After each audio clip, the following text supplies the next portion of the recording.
Another top story today here at 5 o'clock. The trial of 19-year-old Raul Valle began at Milford Superior Court today. And tonight, we do have details from inside the courtroom.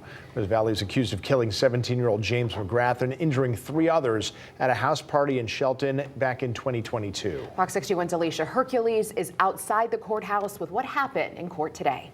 On day 1 of the trial, members of the jury heard detailed accounts from first responders and the chief medical examiner regarding the investigation into the stabbing death of James McGrath.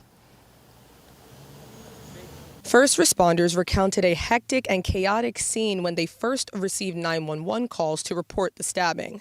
An EMT who treated McGrath said he had a weak pulse. They say McGrath's shorts were also soaked in blood. They noticed a puncture wound to McGrath's upper left abdomen. The EMT says he later went into cardiac arrest. Chief medical examiner Dr. James Gill also gave testimony. Based upon your review of the postmortem examination of James Thomas McGrath, what was the cause of death in this case, Dr. Gill?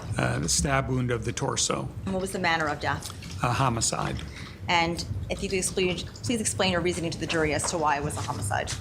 Homicide for a medical examiner is death at the hand of another person. So this stab wound was caused by another person, so it's a homicide.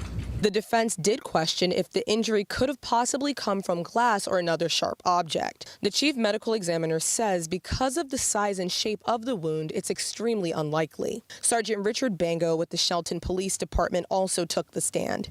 Bango says ring camera footage the night of the incident shows an altercation between students from St. Joseph's High School and Shelton High School before the stabbing. After interviewing several witnesses, Bango said Valle was identified as a suspect. When questioned by the defense, Bango says the teens did appear to have been drinking that night. More testimony is expected to be given Wednesday. The trial is expected to go on for at least a few weeks. In Milford, Alicia Hercules, Fox 61.